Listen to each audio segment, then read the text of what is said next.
What's going on, guys? Welcome back to another episode of From the Red Carpet. On today's episode, we have some Fantastic Four news, some news about Sentry, and a lot of other stuff. So stick around, and we'll dive right in. We have an update for the animated Wakanda series headed to Disney+. So after the many changes, the news of an animated Wakanda series was said to be headed to Disney+ sometime this year. Now we have a better idea of what to expect. The series will be called Eyes of Wakanda and will serve as a prequel to the other films.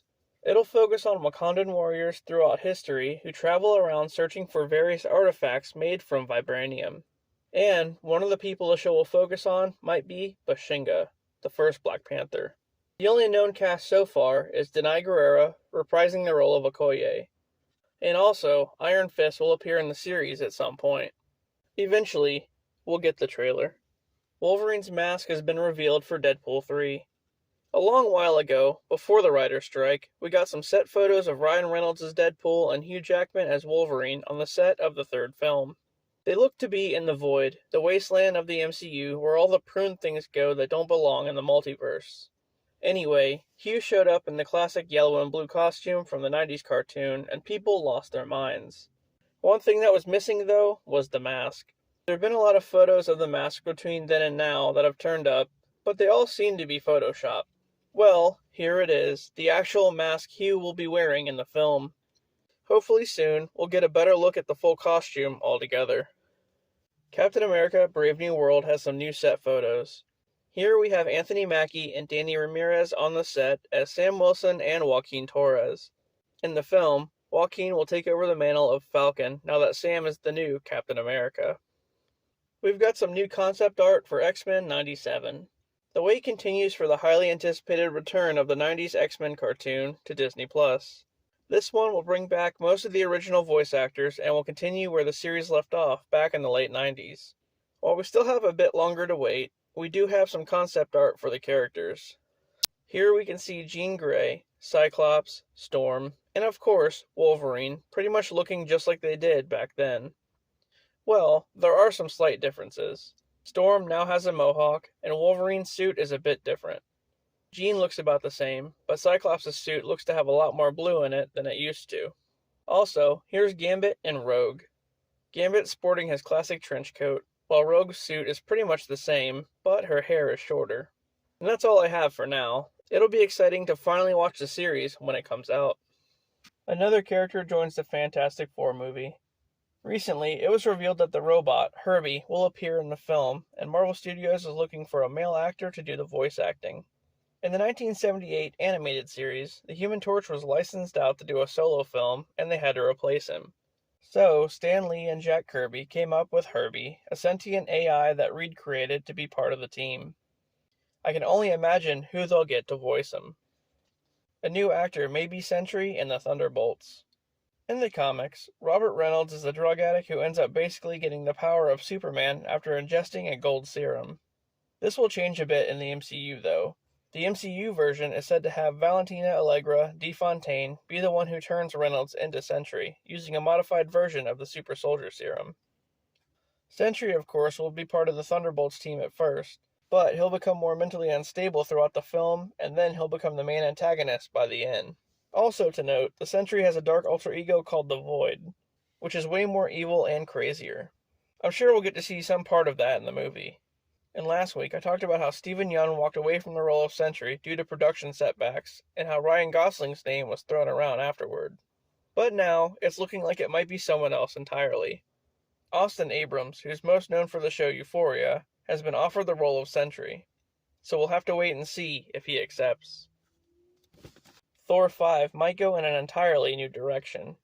So, when we first heard about it, Thor 5 was going to basically be a Thor vs. Hercules movie, following the events of Love and Thunder. But now, it's speculated, and this is a big maybe, that the film will take place mostly in Valhalla and feature a version of Thor called Rune King Thor. In the comics, with Asgard facing Ragnarok, Thor seeks greater power to stop the event. In order to gain such power, he has to die. So he sacrifices himself. When he's resurrected, Thor is known as Rune King Thor, and not only has the power he was seeking, but is now immortal and also doesn't age. So with that being said, they may alter the story a little bit so that Hercules kills him. But as I said, this is just speculated for now. D23 is coming up soon, and there's some info on what we can expect. D23 will be held in Anaheim, California this year between August 9th and August 11th. Seeing as to how the slate for Phase 5 has changed so much over the past year or two, I'm sure we can expect a lot of new changes and updates. But anyway, come August, we'll know more. We have a new look at the costumes in Madam Web. Dakota Johnson will play Cassandra Webb, a paramedic in New York who also has clairvoyant abilities. She uses these abilities to save people from danger, but in doing so, gains the attention of Ezekiel Sims, a Spider-Man-type villain from the future hell-bent on wiping her out. Webb will be joined by a variety of different Spider-Women, including Sydney Sweeney, who will play Julia Carpenter. Anyway, here's a look at Dakota Johnson as Madam Web. Her suit is all red with webs across it, and sort of looks like the comic version, but not really. And then we have Julia Carpenter, sporting something similar to the Black Spider-Man suit, and this one is pretty comic accurate for her character. Finally, there's Ezekiel Sims. It seems that there isn't really a comic reference for his suit, because in the comics, he just wore dress clothes like all the time. But anyway, his suit basically resembles Miles Morales. We can expect this one out on Valentine's Day. Venom 3 has a new logo. So the new logo dropped last week and shows the number 3 behind the word Venom. Apparently, the 3 is made of red symbiote. While most people automatically think Carnage when they see red, this actually refers to Toxin, the offspring of Carnage, who will debut in Part 3, and will be played by Stephen Graham. At the end of the previous film, Graham's character, Detective Patrick Mulligan, comes into contact with Symbiote after the huge church battle between Venom and Carnage. As the plot for Venom 3 is still not completely known, Toxin will serve as an anti-hero, much like Venom, riding the line between good and evil. We're getting another sequel to 28 Days Later. So recently, it's been reported that a sequel to the popular zombie films is in the works and will be called 28 Years Later. The original director, Danny Boyle, and filmmaker Alex Garland will return for the film, and this could be the beginning of a new trilogy.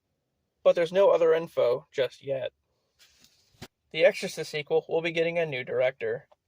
So last week, it was announced that David Gordon Green, who directed the first movie, Exorcist Believer, has exited the project. It looks like he may be stepping away from horror in general for the time being, but I'm not too sure. Be that as it may, Blumhouse is continuing on with the sequel, which will now be called Exorcist Deceiver. However, there's no known release date or characters just yet.